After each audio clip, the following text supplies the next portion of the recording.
නමුත් දෙවියන්ට ප්‍රිය වෙනවා කියන එක ලේසි නෑ. අපි අනිත් මිනිසුන්ට ප්‍රිය වෙන එක නම් සාමාන්‍ය දෙයක්. දෙවිවරු පින්වත්නි අපි දන්න විදියට අපේ හිත දන්නවා. දෙවිවරු අපි යම් විදියකට අපේ හිතේ අඩුපාඩු තියනවාද දෙවිවරුත් ඒක දන්නවා.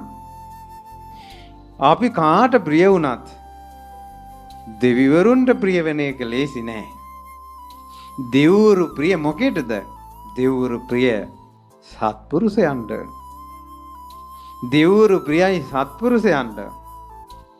දෙවිවරු අසත්පුරුෂයාට ප්‍රිය නෑ. දෙවිවරු ප්‍රියයි ධර්මයට.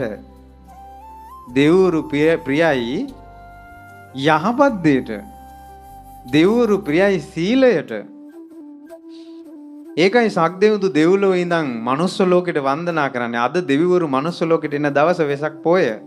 සතරවරන් දෙවිවරු ඇවිල්ලා මිනිස්සුන්ගේ නම් ලියාගෙන යනවා. ලිස්ට් එක ලියාගෙන ගිහිල්ලා දෙවිවරු අතර කියන්නේ කොහොමද? මෙන්න මනුස්ස ලෝකෙ මෙහෙම වෙනවා. මිනිස්සු සිල් රකින්නවා, පින් කරනවා, මව්පියන්ට සලකනවා, කුල දෙටුවම් පුදනවා, තෙරුවන් වඳිනවා. විස්තරي කියන්නේ දෙවිවරු ප්‍රියයි ගුණයට. කවදාවත් දෙවිවරු මල් පූජාවක් දැකලා සාදුකාර දීලා නැහැ. දෙවිවරුන්ගේ සක්දෙවිඳුගේ ආසනය උණු වෙනවා. තමන්ට ඛණ්ඩ තියෙන එක තවත් කෙනෙකුට දෙනකොට සක්දෙවිඳුගේ ආසනය උණු වෙනවා. ගුණයට ආස. මේ කුමාරයා කල්පනා කළා දෙවිවරුන්ට ප්‍රිය වෙන්න නම් මහා පුණ්‍ය තේජසක් ඕන.